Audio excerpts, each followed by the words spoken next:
Hey guys, welcome back to another episode. This is the finale, y'all. No more of 1984, okay? No more. This is the last one, episode 9, American Horror Story. It is called Final Girl, okay? How was this finale? I liked it better than a lot of the other episodes throughout this season. But as far as like American Horror Story, like some of the best seasons, I don't think it's anywhere up there. But it was an alright season. It was average. They gave us a little bit of what we wanted, but not too much. It was like, yeah, we're gonna keep on like jumping back in time, jumping forward in time on y'all, confusing y'all, okay? So I'm not sure how I feel about it. So let me know what y'all think about the finale down below. Did you like it? Did you not like it? Yeah, so we're just gonna jump right into it. So the first scene opens up, okay? We are in the year 2019, okay? We see a boy taking an Uber. I was like, we're not in the 80s anymore, okay? He's taking an Uber. We realize that he is at Camp Redwood, okay? And so what is left of Camp Redwood? Pretty much nothing at this point. It is deserted. He starts walking around. He's taking pictures and whatnot. We see like a sound stage. Not a sound stage, like a stage or whatever. And he's taking pictures of it, and he runs across Montana. Okay, Montana's like, what is that? What is that you taking pictures with? Like, what is that? What is this? Okay, he's like, it's a phone, and she was like, stop lying, it's not a phone. Okay, so he tells her that his name is Bobby. Okay, and that he is going to look. He came to Camp Redwood to look for his father, and she puts two and two together. It's just like, this is Mr. Jingle's son. Okay, so she takes him to one of the cabins. It looks like it's been lived in or whatever. He is surprised, of course, because, all of this, like all the things that we already knew before, that she's a ghost and everything, he's still learning, he's still figuring out. So he's looking surprised at every turn after after Montana says something. And so, he realizes that she's dead. We see Trevor. Trevor pops up in the cabin. They try to explain to him they try to explain to Bobby that they are dead, okay, that they have been dead, and that they can die and they can come back to life, okay. So how do they do that? They, shoot themselves and they come back to life, and he's flabbergasted. And I was like, come on, like let's get through this part, okay. So Bobby thinks that Mr. Jingles, his dad, is at the camp somewhere, because he's like, oh, y'all are alive, but like, what happened to my daddy? Like, not alive, but in purgatory. So he's like, is my daddy in purgatory? Like, I just want to speak to him or whatever. And so they're like, we haven't seen Mr. Jingles since he got pulled in that lake by a mermaid or something. Okay? And I was like, yes, I don't know either. So Bobby says that he has been getting checks from somebody, like unknown checks. So he was like, it has to be my dad. And so they're like, probably not. Okay, he's dead. So then they began to explain to Bobby what had happened back in 1989 for the festival that Margaret was throwing. Okay, so we flash back to then. We see Margaret and her killers. Okay, Margaret's on the phone with somebody. They are angry. The bands aren't showing up. We see the assistant come in. The assistant is like, look, I know why the bands and everybody's not showing up. Okay, and he was like, because Trevor is in the road at the entrance of the camp, and he's telling everybody to go back, okay? So, she's like, okay, I'll go handle this myself, okay? So, she tells the assistant that he is good for nothing, and she shoots him in the head. I said, okay, girl, y'all just trying to tick off people at this point. So, the first part of this episode I thought was, like, kind of hard to get through, because it was, like, I don't know. It was just hard to get through. I was like, okay. But anyway, she goes to the entrance of the camp, and she sees Trevor there. And, we see Trevor telling everybody, just giving people different excuses to turn around and not come in the camp. And so Margaret pulls up. Margaret's like, why are you doing this? And he's like, girl, I know you evil, and you can't be stopped. So you're trying to kill all these people. So I'm trying to turn everybody around, okay? And he has one of the tour buses that I forgot the band name already. Cuckoo, something like that. He has that tour bus in front of the entrance or whatever, so that nobody can come in. And he slashed one of the tires so nobody can move it. So they have some words, and she shoots him, okay? She's like, look, you're not gonna stop me from doing what I gotta do, okay? But the crazy part is that she shoots him outside of the camp entrance. So if he dies, then he won't be able to come back. He'll just be dead, okay? And so she's doing that for like vengeance, because she knows that he wants to be with Montana, okay? So she shoots him and she leaves him for dead, shoots him in the crotch and whatnot, okay? And Montana sees and she's like, "Boo, crawl to the front, to the entrance, boo. Just come crawl, okay?" And I said, "Okay, girl." So he begins to crawl. He tries to get there, and then he's like, "Look, girl, I'm tired. She done shot me in the crotch. I'm bleeding out. I ain't got time. Look, I'm about to die, okay?" And so all of a sudden, we see Brooke just randomly walking up to the camp. I said, "Girl, oh, hey, Brooke, hey, okay." So she's walking up to the camp, and Montana's like, "Don't mess with them. Don't hurt them, because we know Brooke and Montana don't mess with each other, okay? Because Montana don't like Brooke, and vice versa, okay?" But Brooke is like, "Girl, I'm not like you." So she helps Trevor to the entrance or whatever, and he dies there and is reborn, and they're together, okay? And she's like, "Girl, why did you help me?" And Brooke's like, "I'm not like you, sis. I'm not. Okay, you evil. I'm not. Okay, even though y'all tried to put me in jail for no reason, I'm not evil, okay?" So that's what happened with Trevor, and that's how Trevor was able to come back, even though he was shot outside the entrance. So Montana says that encounter with Brooke and Brooke helping her is what changed her, and that she was saying that she can't harbor all this hate for all these years. So basically what happened after that is that the whole community of ghosts, like, they joined together, they joined forces, and they were like, the real enemy is Margaret and the killers, the Night Stalker and the killer hitchhiker. So they're like, they devised some plans to get them, okay? So we first see that it was easy to get the killer hitchhiker, okay? They got one of the ghost campers to act like they were, a damsel in distress, and he tries to kill her, and they easily kill him and they roll his body off the property, okay? But they were like, it's gonna take a little skill to kill the Night Stalker, Ramirez, okay? So they devise a plan. They have Montana, who's going to be the one to seduce him with Billy Idol, okay? Because he likes Montana and he likes Billy Idol, so a good plan, okay? So she's like, "Hey, Billy Idol's over there. You want to go talk to him?" And he's like, "Girl, stop playing with me, okay?" He's kind of like skeptical at first. But then she was like, "You don't want to like miss this chance to really see Billy Idol." And he's like, "You're right, okay." So he walks into the cabin. He's like, "Girl, where's Billy Idol?" She's like, "Billy Idol's coming, okay?" He turns around. It's all of the ghost campers. And Montana's the first one to stab him. She stabs him in the back. And she's like, "You have to pay for everything that you've done." And so they all get to stabbing and killing him and everything, okay?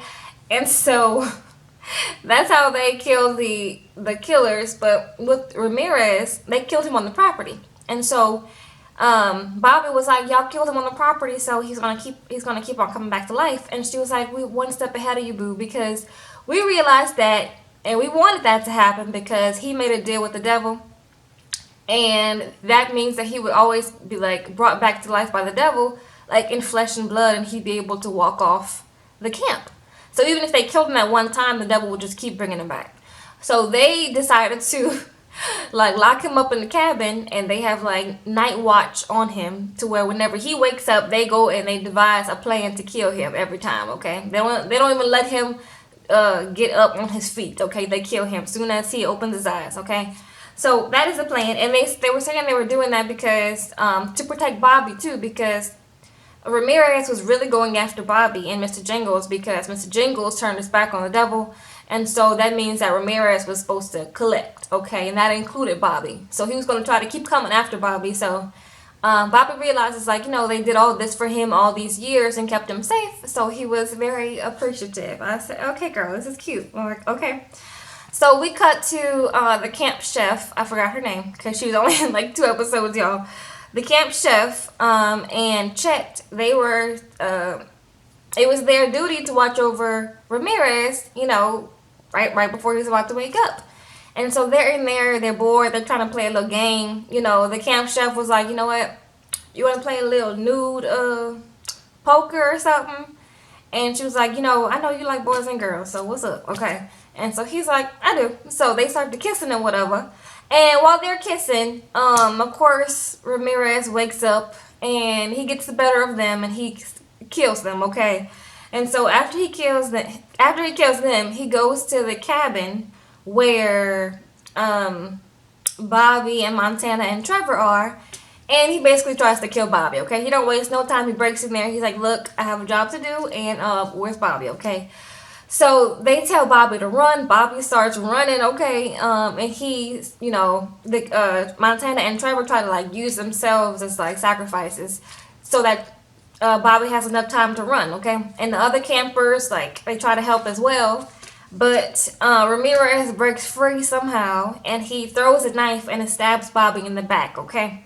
And so Bobby and Ramirez are now fighting, and Ramirez says, look, you can't fight just like your daddy, okay? And after that, the campers, they come back to help him. They kill Ramirez, and Bobby is able to go free. So Bobby, like, runs out of Camp Redwood, but when he runs out, Montana's like, go and run and don't come back, but go to the medical director at this certain hospital and talk to her, and she's going to tell you everything, okay? And so he runs from Camp Redwood straight to the hospital, okay? So when he gets to let me see if I'm missing anything. Okay, no, I'm not missing nothing. So when he gets to the hospital, he's like, I got to speak to the medical director, okay? He gives a name, but it's like a different name, okay? So the woman is like, the receptionist is kind of skeptical. She's like, girl, you over here looking crazy. You look like you need to go to the ER. So she calls the people in the white coats to come, like, get him and put him in a room because he sounds crazy. And so Donna happens to be walking by at the same time when they're gonna put him in one of the rooms, and she's like, he says, my name is Bobby, and she's like, hold up, what's your name? And he says, Bobby Richter, okay? And she's like, he's like, I'm Mr. Jingles' son, okay? So they go to the other room and they get to talking, and so Donna tells him everything that happened and that his daddy was, not supposed to be in that psych ward in the beginning to begin with, like he was a good guy, and the real enemy was Margaret, okay? Margaret was the real evil one in all of this, okay? So we flash back to Halloween of 1989, okay, when they all had devised a plan to try to kill Margaret, okay? So we see Margaret. She's in one of the cabins. She looks outside, okay, and it is all of the ghost campers with some torches, and they ready for her to come outside, okay? So she's in there. She's getting scared. She tries to load a gun. She only got like a couple of bullets, okay? She's trying to find some more bullets. While she's trying to do that, we see the door opening, okay, and who sneaks in? Donna. Donna comes in. She tussles with Margaret, tries to get the gun away from her. Then we see Brooke pop in. Brooke tussles with Margaret too, and Brooke gets shot, okay? And Donna's like, girl, I can't believe Brooke was shot. And I was like, girl, I can't believe either. What's going to happen next, okay? So the campers come in. They get Margaret. They bring Margaret to, like, right on the line of the camp where the fence is, okay? And they bring her to, like, a wood chipper. And so what they gonna do... They're like, she's like, if you kill me, I'm gonna keep on coming back. And she's like, okay. And they're like, okay, girl, so we already, like, them thought this through. So what we gonna do is we gonna cut all of your limbs off and throw them in this wood chipper. So that's exactly what they do. They don't tell her that. They just start cutting up. So they cut one arm, put it in the wood chipper, and it sprays the remains on the other side of the fence. So she's on, like, the other side of the property. And So then they cut her legs off and her torso off and her head off, and they spray her on the other side of the property. So we think that Margaret is on the other side of the property, okay? So I was like, okay, girl, we think that. And we also thought that Brooke was dead, okay? But yeah, Brooke wasn't dead, okay? Spoiler alert if you haven't seen the end. Brooke was not dead, okay? So then we get to then we cut back to, Donna's done with that story. We cut back to them sitting down in the psych ward, and he's like, thank you. And she's like, you're welcome or whatever. He's like, no, thank you for sending those checks. And she's like, girl, I wasn't sending no checks to you. I need all my money, girl. I keep my money in savings. I was not sending no checks to you, okay? And he was like, well, who was sending the checks? So Donna basically traced the checks back to this place in Pineville, Oregon, to this specific bank. Okay, I said, what in the Nancy Drew mysteries is going on, girl? Okay, but they traced that down, and then all of a sudden they see somebody going to the camp. I mean, somebody going to the bank, and they follow that person. Okay, and basically it was Brooke, y'all. So so Brooke has been alive this whole time. She has 2 kids. She's married to a dermatologist who got her skin together and got her skin right. Okay, they did prosthetics to make Donna and Brooke look like they were aging a little bit. So I thought that was kind of cool. But so Brooke tells us that she did die in the camp that night when Margaret shot her. But what had happened was Ray had went in there and saw that she was dead, and he was crying and whatnot. And she was, crying over her. He was crying over her. And he kissed her on the forehead, and all of a sudden she came to life. I said, girl, you know what? I said, girl, you know what? Okay, I'll buy it. Okay, girl? So he kissed her, brought her back to life, and then all of them wounds, I guess he patched her up. They were looking for some stuff to patch her up. They patched her up. He got her, or I don't think nobody else knew, but he patched her up, and Ray brought her all the way to the line of the camp, So he was like, girl, I don't want you to die here. Like, go and get some help. So she passed out right when she got to the exit of the camp, and he called the ambulance on the payphone, and they came and got her and saved her life, okay? And so she said that Donna was mad that, that she didn't tell Donna that she was alive this whole time, because they could have been friends or whatnot. And Brooke was like, girl, I want to just leave all behind, okay? I didn't want to have anything else to do with Camp Redwood or nobody else. But she was sending checks to Bobby, okay? And so I was like, all right, what's next, girl? So they have a nice little reunion and whatnot, and Bobby was walking off, and we're like, where's Bobby going? Bobby went back to the camp, okay? Bobby went back to the camp, even though they kept telling Bobby not to go back to this camp. But he was like, I gotta go talk to my daddy, okay? So I said, okay, Bobby. So Bobby goes back to the camp. He's staring at the lake where we last saw Mr. Jingles get taken under, okay? And so who pops up? Margaret. I said, girl, I knew Margaret. I knew we wasn't done with Margaret. So Margaret says, I know how to find your daddy. And he's like, girl, stop playing. He's like, and she's like, no, follow me. So he follows her. And she tries to kill him, okay? And she doesn't get a chance to, because who comes and saves the day? Okay, it is Mr. Jingles. Mr. Jingles is like, girl, I would never let you kill my son. Stop playing these games, okay? And so, yeah, he kills her, and Bobby's like, not starstruck, but he's like, oh my gosh, daddy, hey, what's up? And so they have a little moment, and yeah, Jingles was like, I'm not a good father, so why would you try to come and see me? And he was like, well, you were, because you sacrificed yourself for me, and so that is the ultimate thing a parent can do for a child, so thank you, daddy, okay? And so they have a moment, they get to crying. I teared up a little bit, not even gonna lie. I don't know what is wrong with me. I don't know what's wrong with me, but I was like, it's kind of cute, okay? So, yeah, they try to have a moment, but Margaret, the evil demon that she is, she wakes back up and she kills Jingles. And so Bobby is running again, okay? Bobby's running from her. And who does he run into? His grandmama, okay? His mama. His mama pops up, and she's like, Margaret, leave this baby alone, okay? And Margaret's like, girl, why? And so mama is like, slice, slice, slice, okay? She kills Margaret. Margaret gone. So yeah, all the campers gets to killing Margaret, and Mama and the campers tell him to like run to the edge of the camp, because it's not safe for you here, because everybody want to kill you, boo. Okay, so we tired of trying to keep you safe for right now. So go ahead and run, okay?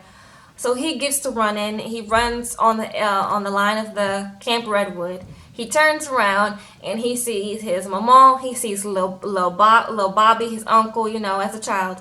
and he sees his daddy, Mr. Jingles, okay? And I teared up on this part too because it was cute. It was cute and it was kind of sad, okay? So they are all looking at him like, go ahead and be somebody, baby, okay? And he's like, I'm gonna miss y'all, okay? And it was cute, and that was the end of that was the end of this season, y'all. There were some parts of the show that was hard to get through, so sorry if I kind of skipped some parts, but I was like, it was hard to get through, you guys, I'm not even gonna lie. But overall, the season I didn't think was too bad. There were some good spots. There were a lot of low moments in the show, but there were some good moments, so I can't say it was bad. So let me know what y'all thought of it in the comments below. Did you love the season? Did you just hate the season? Were you in between like me? Let me know in the comments below. Like the video if you liked it. Subscribe if you're not subscribed. And I got my purple and gold on because I saw the game this past weekend. So y'all know what game I'm talking about, okay? But anyways, I will see y'all in the next video. Bye.